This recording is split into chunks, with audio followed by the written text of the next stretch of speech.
ઝડપાઈ। એલસીબીની ટીમે મેડા ગેંગના 3 સાગીરતોની ધરપકડ કરી છે। દાહોદથી સુરત જતા ગોલ્ડન ચોકડીથી ઝડપાયા મેડા ગેંગ રાત્રિના સમયે મંદિરોમાં ચોરી કરતી હતી। કુલ 22 ગુનાઓનો ભેદ ઉકેલવામાં સફળતા મળી છે। ઉમેશ મેડા, ગોવિંદ મચાર, અજય મેડાની ધરપકડ કરવામાં આવી છે। 6 માસમાં 22 ગુનાઓ આચર્યાની આરોપીઓની કબૂલાત છે। આ કામે અમે પકડ્યા છે।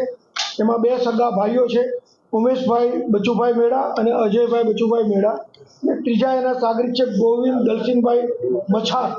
આ ત્રણેય દાહોદ જિલ્લાના છે અને તેમની ગઈકાલે અમે ધરપકડ કરી અને પૂછપરછ કરતા ટોટલ 11 ગુના તેઓએ કબૂલેલા છે। ડીસાની ઘટના બાદ ગાંધીનગરનું તંત્ર જાગ્યું। ગાંધીનગર જિલ્લામાં ફટાકડાના 19 સ્થળો ભયજનક હોવાનું સામે આવ્યું। લાયસન્સ વગર રિન્યુ કરાવ્યા વગરના એકમોમાં તપાસ કરવામાં આવી રહી છે। દહેગામ તાલુકામાં 6 અને કલોલમાં 11 એકમોમાં તપાસ હાથ ધરાઈ।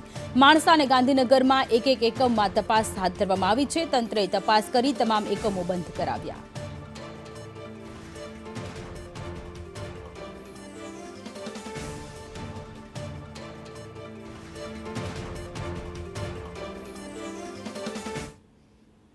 પીએમ જય યોજના